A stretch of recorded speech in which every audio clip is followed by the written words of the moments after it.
people have their area of strength and weaknesses.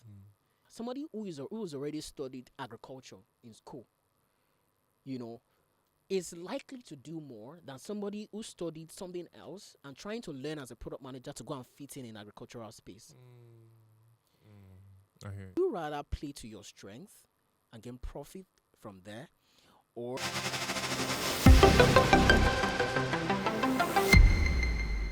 Hi guys, my name is Charles Bond, and this is Secret Behind the Scenes. And today's episode is quite interesting because you guys know I'm not a serious person in like this life. But my producer is like, you have to be serious today. And I said, why? And she's like, let's talk about technology and education. I'm like, what? Girl, bye. But I don't have a choice, right? I have to sit down and do this. I promise you won't sleep because our guest is quite an interesting person. I feel like anybody who has, what's the word now? Who has spoken on any TEDx platform whatsoever is an interesting person because every TEDx speaker that I've really encountered, they have their words and they're quite, vibrant and whatnot. And today we're talking about, like I said before, technology and education. And my guest today is, an expert in that field. I'm just going to let him just drive the conversation because honestly, I am clueless about this. So. When it comes to music, fashion, movies, you got me. But anything that has to do with serious book, right. I'm not there. I have with me today in the studio, Bode Maxwell. Welcome. All right, Charles. Thank you so much. I even sang your name to show you that really? I'm not a serious person. This is about to get so interesting. Welcome to the Okay, thank you so much, Charles. Hello, viewers and listeners. Really excited to be on this show Secret Behind the Scenes. And I think to start with, maybe I'm still a little bit nervous, but then, as we go into the whole conversation, definitely I would, Oh yes, you will relax. You see how you just started doing intro for me? Like I'm the presenter. You are the guest. Relax. Okay, Anyways, right. Technology education is something that, like I said, I'm clueless about, right? And before the cameras came on, we were chatting, and you had said that there's a thin line between technology education and technology and education. So please, first off, school us on what both of them are, which is like your area of like specialty, and then what the thin line is. Okay, great. Thank you so much, Charles. They're just, play of words, honestly. And then to break it down, I would say that for me, I pride myself as a technology education expert who has been in the space for about, I would say, 5-6 years. Actively different experiences across different problem solving skills. In terms of technology education and tech and education, technology education is simply the study of technology. Just bringing teaching or teaching students about all the processes that involves in bringing together a technology that works. Okay. The understanding to be able to fix problems that are related to tech and be able to drive solutions to problems using technology. All of the understanding that has to do with the know-how and the technical know-how of that is what we can regard to as technology education. Right. But, technology and education would mean that technology in itself we use the word an enabler. Okay. So which means that technology is something that just drives a certain solution to a specific problem. Technically, education definitely is the process of learning, understanding, and then the application of this understanding and knowledge to become wisdom of that particular thing, which then forms you becoming a professional in that space, or we can use the word as an expert in that space. Right. So, and then your area of specialty is technology education? Yeah, well, I'm an expert in technology education, but I play in the field of technology and education. In technology, I'd say I'm a product manager. I've worked in different roles regarding that. And in education has been something I've been a driver of education for quite a long time. Anything that just brings anyone from point A to B and then just brings them into a limelight of doing something differently. I'm so passionate about that. So as a technology education expert, I also play in the field of technology and education, depending on which side of it I am in. So when I speak to people, like you, that are really that sound really smart, I'm really excited. And I just want to know. I just typically want to go back memory lane or down memory lane with you, right? Growing up, were you the first position type students or people in class? Well, growing up for me, quite interested. I mean, I used to, I would say that, you know, I don't want to be emotional, Yeah. right? But then my growing up wasn't that easy. I mean, was clueless. The kind of family or background I came from. Not to talk too much about it. It's like, psychologically draining. Mm. So I would say that at every point in time, I mean, from to answer your question directly, I'd say I've been a brilliant student. I mean, from the records, report cards, and all the things I used to do growing up. But at different points, the confidence to live in the reality of who I was wasn't really there because, of course, I didn't have what I would say a direct, example in my very close vicinity at the time of the kind of person I wanted to become. Right. Yeah, this is not a shade on my family, but it's just being No, I had a dead ass father right? too, so it's okay. Right? Yeah. So, so it's very terrific. So at every point, I needed to look at people within my community, not in my family, because nobody just looked like who I wanted to become. So I would at different point, I wanted to become different things. At first, I wanted to be an aeronautic engineer. I wanted to be a doctor just because I thought that doctors at the time could earn a lot of money and then I could take care of my poor mom, right? So different reasons for wanting to do things I thought that I would be smart at without really knowing exactly what it was. But then I was acing my books, right? I was reading, passing exams, and of course, I mean, I think I graduated from being, like I said, psychological draining. So at some point, had family issues that could disturb any young person in school. Yeah, but I graduated from that. Over time, I was able to, I didn't know how it happened, but I would just say it's God's grace. I caught my shit together, and I was really, acing my class. I mean, I would say that I've been the first position in the entire, school. And I've represented my school in different jet club, even as a primary school, pupil at the time. So I'd say that, Yeah. considerably, I've been a smart guy. Would you say I'm sorry that I'm, taking it back. Right. But would you say that acing your studies was somewhat a coping mechanism for you, based off on the psychologically draining issues that you were going through per time? Yeah. Was it an escape route for you? The books. So yeah, it was. I would say that many of the things that I do today, I've drawn inspiration from the very ECOPS, family ECOPS I've had, right? I wouldn't say you don't need bad situations to do good things, Of course. but I would say that, my bad situations have actually been contributory to the things that I am today. My dad was a civil servant. He's currently retired civil servant. Worked with the Nigerian police force.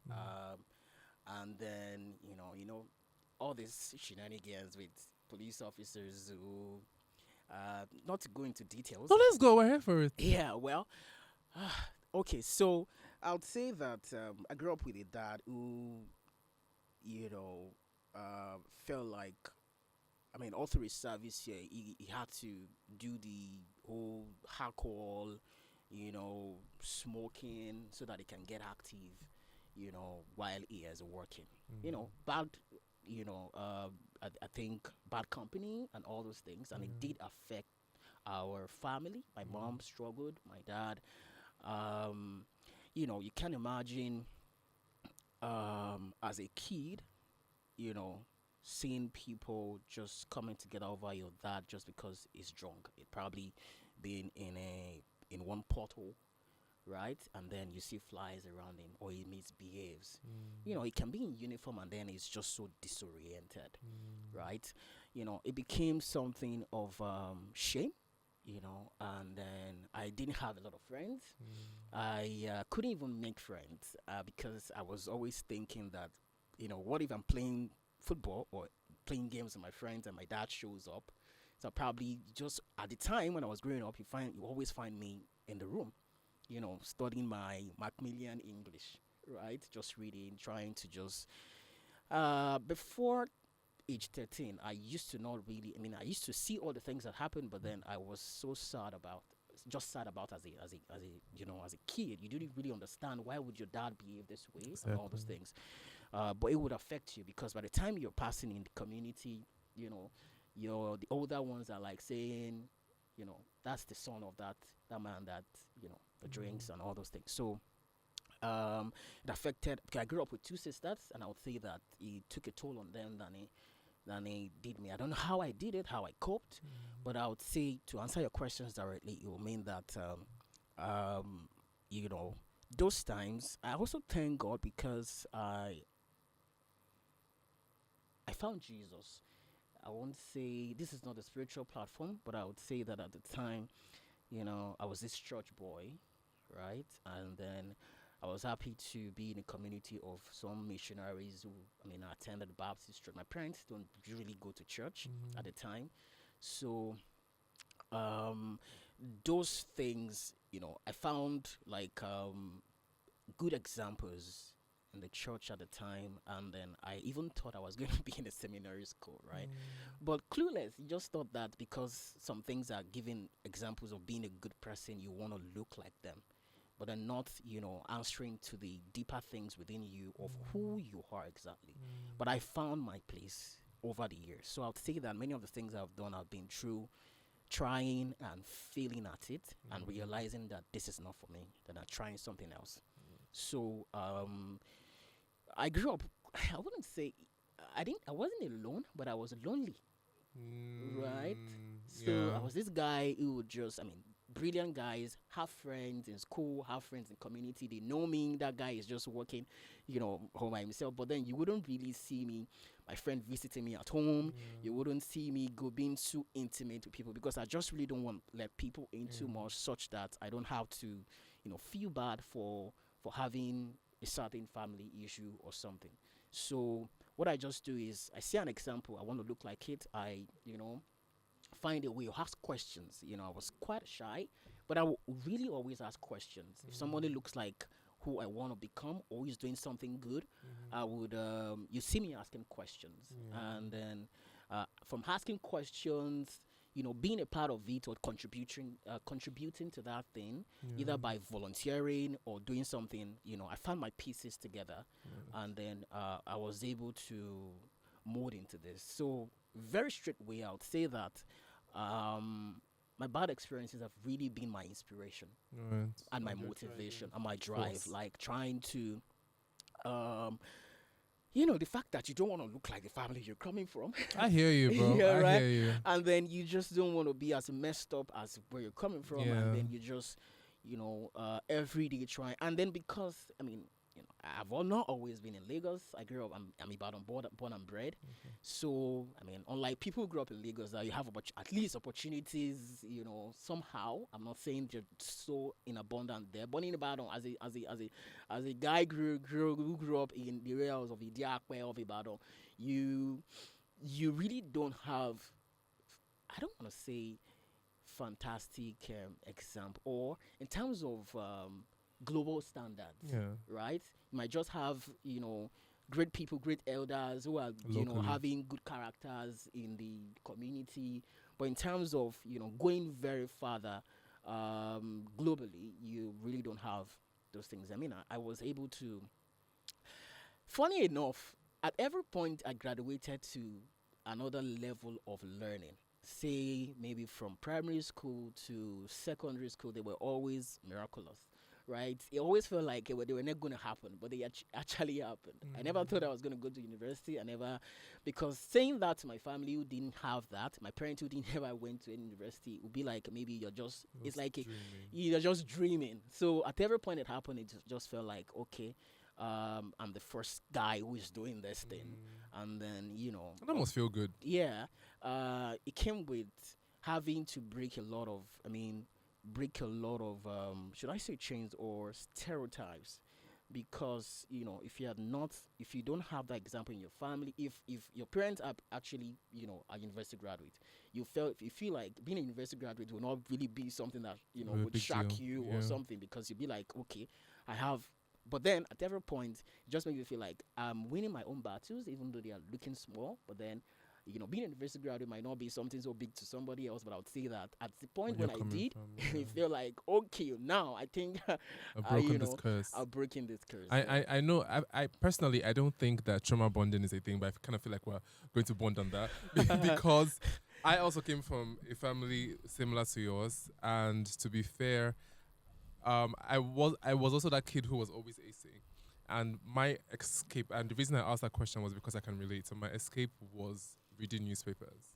So when all the chaos was happening around me, you would always see me reading newspapers. I would read newspapers to a point where my mother will be screaming my name and I won't answer. Not because I'm not hearing her, but I really don't. I really want to shut my reality out and just be in that. That was like my little bubble, and I didn't even understand the impact it had Wow. until, of course, my father would never let us watch certain things. The only thing we're allowed to watch was news, right? So he would call us when it's time to watch news. We'll watch news and go back to bed. That's how stringent he was. And then I didn't even realize what I was doing at the time. So I was like, oh, okay, so this person who's reading news, I like the way he's reading it. So I will take the newspapers at a time and stand in front of the mirror Wow. and be reading the news. Yeah, the mirror works like magic. Oh, listen, that thing is amazing. I mean, look at yourself and just tell yourself, I'm gonna be like that. Yeah, like this is it. I mean, rehearse all bomb. the things, good things in this life, and then just imagine yourself in that space. The mirror technique works like magic. Is your dad still alive? Yes, he is How still is he? alive, but now old age caught up on him, and then he's now more relaxed. Of course. Now it's now like trying to do the whole work and then make him feel comfortable. Yeah. At some point you feel like, I mean, I'd say that. I mean, my dad is a great man. Outside all of those, other shenanigans, at least, he sent me to school, even though, but I always, want to debate the fact that fatherhood or parenting is beyond just, sending kids to school, is beyond just, giving them food. Because I remember those days, my dad would tell me that, when you tell him, Dad, can you just not do all these things? I beg you, can you stop drinking? And then he'll tell you things like, are you hungry? Did I not give you food? Like I've done what I'm supposed to do. Allow me to do mine. Let me do mine. So, but he didn't probably realize how much effect that thing was causing to us psychologically than the food that it was even giving us or the school that it was sending us to. Right? So, till today, I still feel like it's responsible for some of the psychological disorientation of my, other siblings. I mean, it still does me sometimes. Sometimes you PTSD is a thing. Yeah. Yeah. And then every day you look at yourself and you'll be like, because you can't separate yourself from where you're coming from. You can always just say that, I'll be better. I'll be better. Yes. Right? Because at every point in time, you want to take a great step in your career or do something big, and you look at yourself. I mean, am I really worthy? I mean, that's very imposter syndrome, and then inferiority complex just sets in, and then. But then, thank God for grace. Thank God for knowing the Lord and all those things, and just tell yourself great things. I can become these things, and then for the tracks of things that you've covered, the successes that they become the boosters to wanting to achieve something greater. I mean, things greater. I think my dad is still good. My mom is good. Thank the Lord for that. And then we're just, I mean, I'd see somewhere that they said that, if you've talked 30, that you can blame your parents for the things that they didn't do or they did at the time. You start facing your own life at the time, because of course I'm not 30 yet. I'm still under 30, but at the same time, I believe that for me, I am really on the track to acing the future of my dreams. Yes, and you're doing fantastic, by the way. So let's talk about why you decided to be a technology education expert. Why? Wow. Okay. What did you study in school, first of all? Okay, yeah, it's. I mean, I was this science guy when I was, in secondary school, in high school. But then the feeling that people that were smart should just automatically just go into sciences. I mean, today when I think about it, I just like, I think I'm more of an art, student than I would have loved it, right? But then I would still say that those, experiences have formed the reality today. And then speaking of technology education for me, I attended a polytechnic. Okay.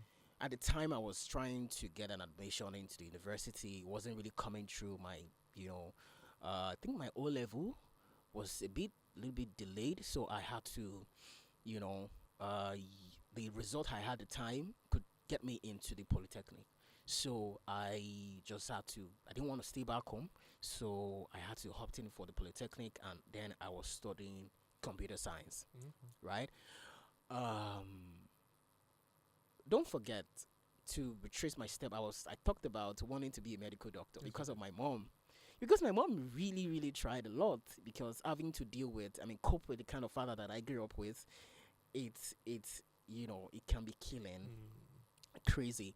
So I grew up with this kind of mentality that I just want to make my mom comfortable. I just want to earn a lot of money that just make my family be in good position, because everything is always like, I mean, good things were gonna happen by magic at the time I was Ooh. growing up, Okay. right? So and then the father is the salary and at the time before mid of the month, everything is gone, and then you're looking like, where's the next grace gonna come from? Mm. So it was my motivation for wanting to be a medical doctor, and then I also thought that you know I think I just had this thing for, because my background, I just, apart from being a very me kind of person, my temperament, and then this gentle person, but my background somehow now added to the introvertness, the all the old psych, and I listen to things that are not there. What do You you know, mean? when I what I mean by that is, you know, I like, okay, I'm a good listener, and then from the things that you tell me, I find my way of listening to the Mm. subtext. Right, I get you. You know, sharing your story or anything whatsoever. I just, because I connect more with the things that are maybe emotional. Mm. Maybe because of my background, I don't know, but I think it's an addition to that. So because of that, I was this guy who really just wanted to. I just felt like I wanted to make my community feel my impact. I wanted to be that guy, because you know your family can be so messed up that you feel like, you feel like, can we be any good to people, Mm. right? So that was the place of wanting to just make sure that I found every beat. I mean, my every beat contributes to making the lives of other That's people better. So mm. that's the journey. I've always had that inherent in me. So at the time when I went for computer science, all the old issues, I was acing my classes. I mean, my set was really crazy, but I did very good. Then before I finished, I was writing Jamb. My first in my ending one, I wrote Jamb just to want to meet up with the university was my goal. I didn't work out. And the second year, it did. So I'd not even finished my polytechnic before I moved into The university. university. So I was at the point I had a semester that was actually coinciding with my first year in the university. So I had to manage both together at the time, even though Ooh. they said that, it wasn't really that. I mean, by rules and regulation of the university, it wasn't. But then I still found my way around it. And God helped me. So the mistake I had at the time, if I knew, I probably would have stuck with my computer science and just continue from there. But then God has a plan, right? Mm. That's where I see it. So because I've always wanted to be a medical doctor, at the time, having to get a medical, being into what's it called, being admitted in the school to study medical at the time was probably very competitive, and because maybe I thought that maybe I could have another route to get in it. So I felt like if I could do something paramed, right? Maybe, and then you solve the net, and you feel like, okay, abroad, if you have anything in paramed, you can actually further in medicine and Medicine surgery. So I surgery. just thought that maybe I should just find a very easier route to doing it. So at the time, the Federal University of Agriculture was, I mean, they had a college of biosciences, so you could do things around what's it called, anatomy, biochemistry, and all of those things. So I felt like I would do microbiology. So I opted in for microbiology, but they didn't give me microbiology. Yeah, so I made physiology. Okay. Yeah, I made physiology. At this time, it was even how animal physiology. So it was now more related to vet medicine than it is to human medicine. So that was how I found myself in FUNAB and studying animal physiology. But I knew from my 200 level that animal physiology was not for me. Right? And then because I'd spent about a couple of years in the Polytechnic, at the time I was in my 200 level, a lot of my friends were already that had the admission at the very onset, were already in their third year or their final year leaving the school. So I felt like, okay, I can't wait. And my course of study was 5 years, even though they told us in the jam form, jam letter that it was for 4 years. But when they told us it was for 4 years in the brochure, I guess. And then when we got to the school, they are telling us it's for 5 years. So I just feel like, what will I be doing for the next 3, 4 years? And then my mates are already maybe planning to leave the school and starting their career. So that was how I started just volunteering. So I'll volunteer for United Nations programs, SDGs, just wanting to, I just feel like whatever it is I'm desiring to do after school, I can as well Start now. start now. Right. So that was exactly how I started. And then I was volunteering in sprays. In fact, I would travel. My mom would tell me, "Are they giving you money in that thing?" I would say no. I'll still collect tea fare and still go hard in and then volunteer. Sometimes, they won't even pay you. Sometimes you find grace and all those things. But it was volunteering. So it was for the experience. It was for the, mindset of wanting to, make impact. You do things like SDGs, advocacy, and then you do TEDx, you do, volunteering for TEDx and different other programs, maybe community works and all those things. That was how I started. So at the time I was leaving school, now before I left school, I founded because I felt like at the time many people were graduating agriculture, but they didn't know exactly where they were headed because it's so messed up because a lot of people at the time who got into studying courses that they didn't like, they just lose so much interest in it. Right. So I felt like, how do you spend the whole 5 years and then you finish school and then that's when you now start thinking of what to do?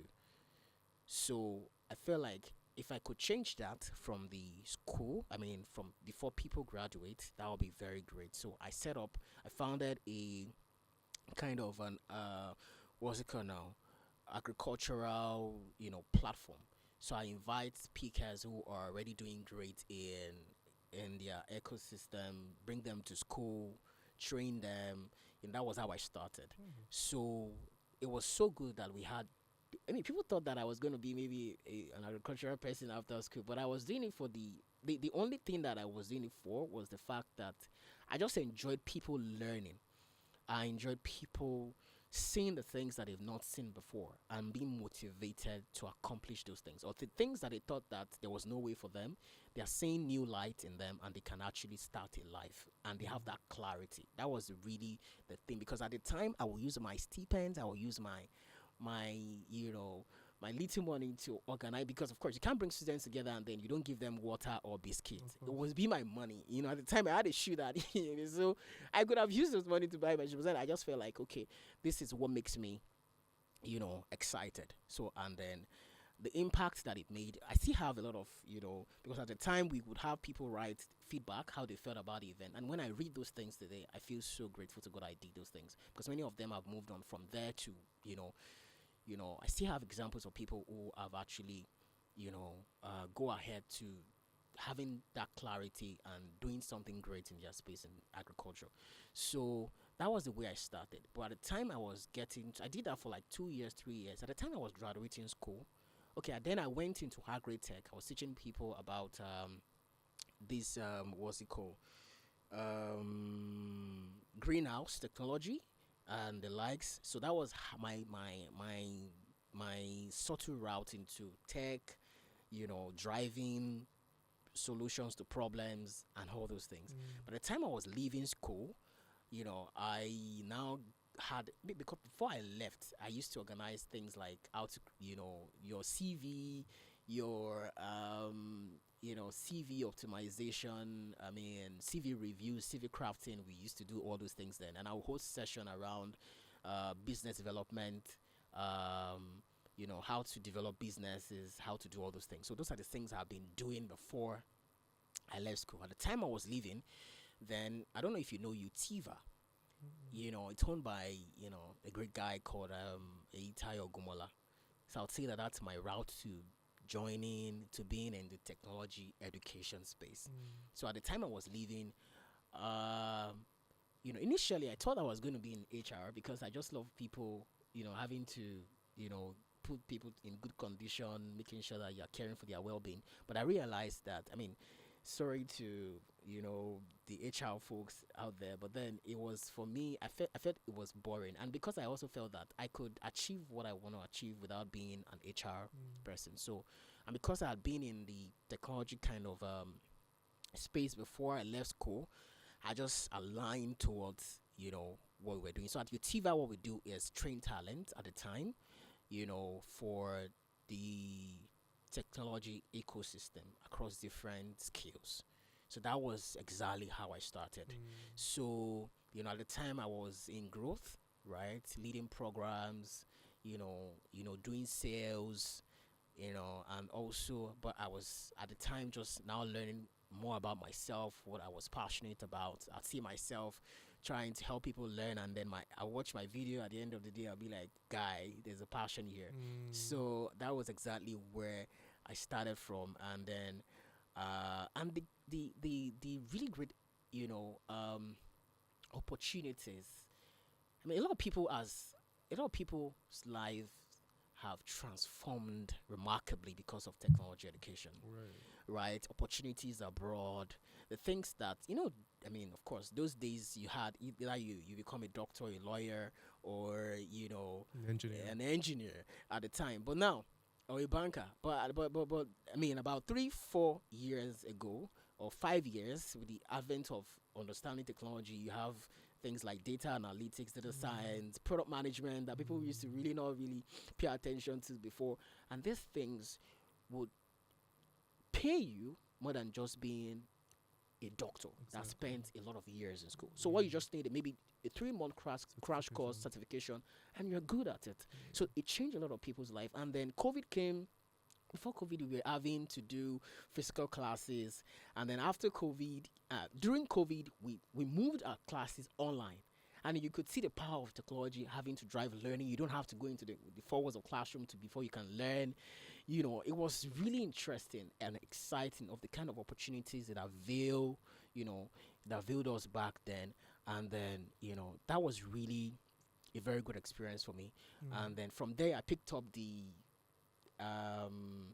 skills of product management, and then I was able to get my product management role even before I left Utiva, and I was it was remote, and the whole interesting thing about having to manage product and then having to work remotely, and all those and still earn big, because at the time you'd be like, if you because funny enough, when I was leaving school, my mom wanted to just help me, maybe find a slot in a secretariat or something, and They then always want to do that. and just start working there. Government work is Go- is thing is secured. I tell you, Girl. and then you now be doing level 1, level 2, level 3, and all those things, and then move past those things. I mean, I had other interests at the time. I had interest in, over the years, I had interest in acting, had interest in music, had interest in venture capitalism, had interest because in school I was in politics as well.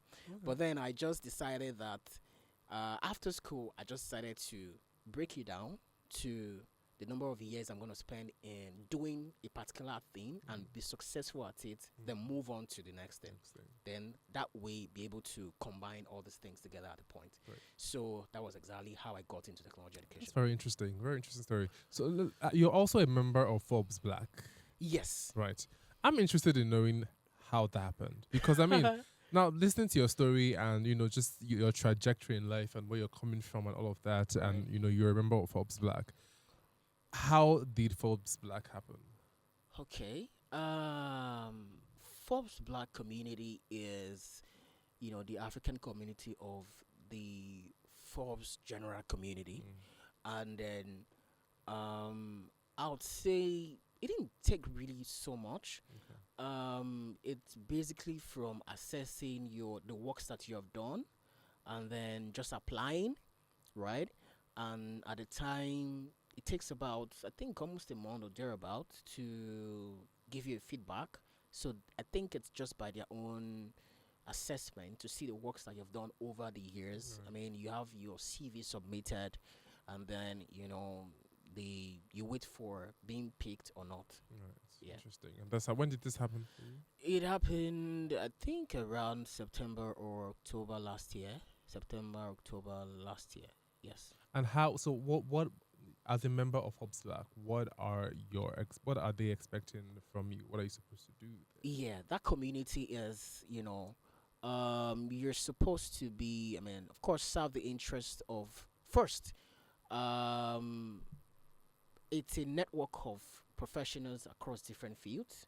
So you have publications you want to share. You give you resources around what is pertaining to your line of work, and then you're exposed to trends, latest information as to how you can be relevant in your space. And at the same time, you are also open to applying for to give publications. If you have quite an interesting publication to make, you also have the opportunity to be one of the writers, and then it's been published to the space. So it's just something that it's a community that helps you to become better, and then that helps consolidate your expertise in your line of work, and then also showcases you to other professionals or entrepreneurs in the space. Right. Exactly. Interesting. Okay. So before I know that you have a baby called Fond Hall, but before we go there, Yeah. I've always wanted to ask someone who is into technology this question, or someone who has expertise, who's an expert in that field. So there's this thing I noticed, and we had a meeting. I think it was a meta meeting one time for creators, and we had mentioned it, but they were really smart as to their answer. Maybe they thought we were not smart people. I don't know. But I kept quiet. Anyways, so there's this thing I've noticed with the internet, Okay. especially with Meta. But by Meta, I mean Instagram Yeah. and Facebook, Yeah. and, X. So say for example, I want to buy shoes, and I'm honestly, haven't told nobody. I'm just thinking it. I think I need a new pair of shoes, and I just randomly pick up my phone and then go on Instagram, and 20 out of 50 posts I that get it pop up right. I get it are right. all shoe stores. Yeah. Before, right? Before then, I would have said, oh, maybe because you mentioned Send it right, or you somewhere. said it, Yeah. right? And that made sense to me because, yeah, oftentimes I will say it to my friends or whatever. Or maybe make a phone call and be like, oh, that's true, I need to buy this thing. And then I'll start saying it. But I'm like, because I said it now, so maybe whatever. But then when I said thinking it and I said seeing it, I thought, okay, what's going on? Are you guys invading our lives? So speaking as a technological expert, what is that? Okay, so in fact, a lot of times you don't even have to be the one who mentioned that. Even listening to that thing, or even having a contact to search that probably searched for that kind of thing on the internet before, you could start finding it on your timeline. Ooh. So it's a thing around data, right? Machine learning and artificial intelligence, right? So take for instance, by the time you use your Google is linked to your email, right? Linked to every other platform. At least your email is linked to every other platform, your Instagram and any other platform. Use a search engine, right? Whilst you're doing that, it's tracking your location, right? It's tracking everything about you. And then don't forget, while you were registering, you had all your data, your age, your your biodata has been there from the onset. So by the time you are searching, there is a tracker around, data, which means that it's learning your data. And that's what you call the complexity around big data manipulations, right? And at the time, once you insert your details, it connects to, before you go to Instagram. Let's say you are searching on Google. Before you go to Instagram, it's already analyzing all of the. I mean, it's already analyzing your history, Mhm. your search history, and then it's sending information as to exactly what may likely be interesting to you at the time. So by the time you go on another platform, without even, It's so quick. it's so quick, right? It's suggesting a whole lot of, maybe you are looking for you search for sneakers, or maybe you even use your Pinterest and the likes, and then by the time you get to Instagram or your Facebook, in fact, it might not even be sneakers, food, right? Just suggesting. I mean, at the time that my and then from the things that you regularly search, you know, there's the information around, it processes the data and gives accurate, learning to the machine as to what would be interesting to you per time. So it's the magic around data science, analyzing your data and learning your history over time, then suggesting that to you, you know, in your subsequent interaction with the internet. It's crazy. Sometimes I don't even, if I'm looking, what's worse is sometimes if I'm looking for, say, I want to get an outfit, I don't even bother searching for like stores. I just go to my Explore. Yeah. And then I feel like my Explore is like everything I like is in my Explore. So once I just go to that search portal, it Right. just, I'm just like, bruh. So, and also each time you click, you like a post, right? Everything that has to be your activity on the net. Sometimes you just probably like a sneaker, and then before you know it, it's suggesting a lot of other sneakers to you. So it uses all those triggers from your interactions, your activities. I mean, of course, data is internet now is now invading our privacy. There's the good side of it, and there's the bad side of it. That's why the tech space is now. I mean, for over the years, now advocating for data privacy and the likes, and then they ask you questions around: do you want this information to be used further? Do you want them to continue to have access to it? You click it. It's a terms and condition. If you don't want it, you drop it. If you want it, then you click it. So once we are doing that regularly, you know that one day they can actually now suggest even a whole you to yourself. Yes, so right. So I saw a movie yesterday on Netflix. It's called Margot, and it's about basically about an AI, artificial intelligence. yes. So she controls the way you have Siri. So she literally controls this house as a smart house, Right. but she's like an evil AI. So anybody who comes to stay in so you know the way you have like shortlets now. Right. So this one is abroad. So people rent the place to just come chill and everything. It's a really nice smart house, but like when people come there, she kills them before they go. Very evil AI. Whoa. Like I watched, I was just like, what? Anything you want. Like Right. once you come in, once you register to come to the apartment, she analyzes your data, Yes. so she knows everything you like instantly. So once you get there and you enter, she begins to. I mean, she's nice to you. She gives you everything you like. If you're Right. into cake, food, BDSM, whatever it is, she just offers you, Everything. and then she will kill you. Very wicked stuff. Yeah. There's everybody another should go movie watch like that that, Social Dilemma, if you've seen it. No, I haven't. Social Dilemma is just about, talking about data privacy and whole, and then it also brought, I mean, a lot of insight as to our interaction with the internet, Right. and then how that all of these things are being manipulated to, in fact, if you, I mean, that's why data AI cannot be, I mean, does not have the capacity to be human in itself, Right. Of course. right? Because let's say, for instance, for every time you use the internet, you search for things that are opposite to what you would have normally searched for. Right. It doesn't have the knowledge to To know know that exactly this is not what this you is not what you like, Right. right? It still only predicts things based on the interaction that you've had over time Okay. with the internet. Really interesting stuff. Okay, so let's talk about font hole, right? What is, I feel like from the conversations we've had, I can have an idea, but what is font hole? Okay. about? And that's like your brainchild, Yeah, right? it definitely my baby. Okay. I would say that When was she founded, first off? 2022, Oh, October okay. 2022. So before. Yes, October 2022. The journey started with, I mean, for 5 6 years of being in the space, solving problems around tech education. You know, before we had started having communities of learning. You know, we have different platforms that was offering all these crash courses, Coursera and the likes.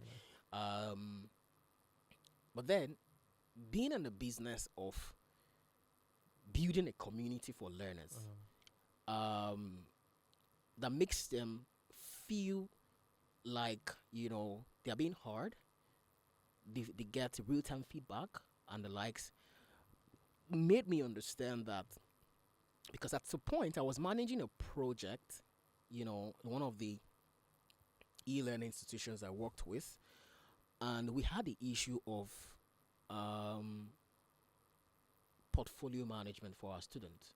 We had the issue of the quality of their work, because of course employers are not just looking for those who have learned to skill, but those who have had practice. But then we also know that the startups or the opportunities to be able to practice is not in abundance. Exactly. So we had what we call um, theoretical questions that simulate what an actual Working environment should working environment or work problem Oh, would be. okay. So, but we had a problem of, you know, the quality of the work that these people are having to work on. Because, of course, problems no they finish, just like they say. So it means that whatever you're solving today might not be the problem that exists tomorrow. So, um, but then over time, I realized that we could use the same business case for about, you know, maybe four cohorts or thereabout, and then by the time they're trying to get into the market to apply for jobs, they probably might not be speaking to the new reality in the market. Also Part to time. yeah, part time. Also to say the issue of maybe you had a portfolio, in your portfolio you had you know, and it's something or solution around edtech, but then by the time, especially for like product management, for example, so by the time you're now graduating, I mean, you're applying for jobs, except you have one connection or thereabout, because they get to look at the quality of the work that you have done before they can offer you a job. So that's why over time realize that, you know, forgive us for, I mean, e-learning institutions. Sometimes we blow the trumpets of those people. I mean, you get 100 people in class, and then maybe about 5% of them got a job. What we do is maybe amplify that 5%, and then there's still a huge 95% who are still stuck, right? So Fun Hall came to be as a result of, I mean, we're doing a fantastic job, but as a result of wanting to provide more solutions to this problem, right? And then there's the part where startups are not, you know, financially buoyant enough to to have experienced hires. I mean, experienced talent. So I'm not advocating for intern being used and not be paid. This is not what I'm saying. Right. This is not what I'm saying. But I'm saying that, you know, it can be a matter of exchange of values, because as an intern who is just finishing a course, a program, you're looking for you're looking for the experience. So at the time, what matters to you most is not even the money. Right? So because from that experience you can get bigger things. So how, and then startups are also undoubtedly having the issues of having to pay for hires. But of course, don't forget that even if you check it, people, as long as you know what you are doing. These days, interns are really super amazing, even than the experienced ones. Because some people could just be experienced hires by just the number of years they've been working, and not the quality of what they are doing, right? So, and of course, I mentioned two problems: the business case quality, the quality of their portfolio, and then also, I mean, both those are one. And then the fact that interns are looking for experience and startups cannot afford to pay for experienced hires. Then the third one would be that check our school systems, right? We have redundant courses that have been teaching the same curriculum for years.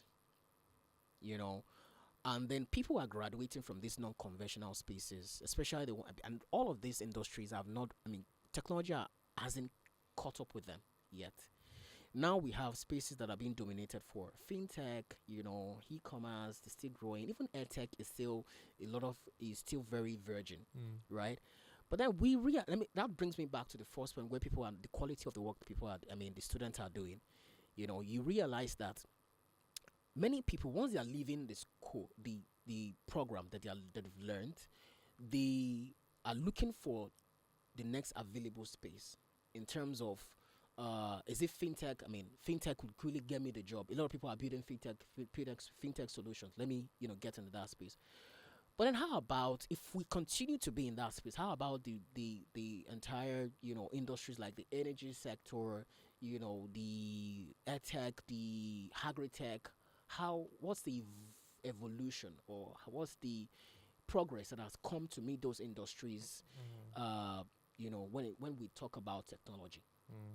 And then every year, the schools, institutions are producing, graduates who are having no clue, almost having no clue of what to do next, right? So I decided that, and at the time, because we understand that there's a lot of opportunities in the fintech space, what we do is that, okay, people should just get into tech, learn a particular skill, and then people get out, and then the space is now too overpopulated, it's saturated, and then a lot of people are product managers on LinkedIn, and they've never managed a product before.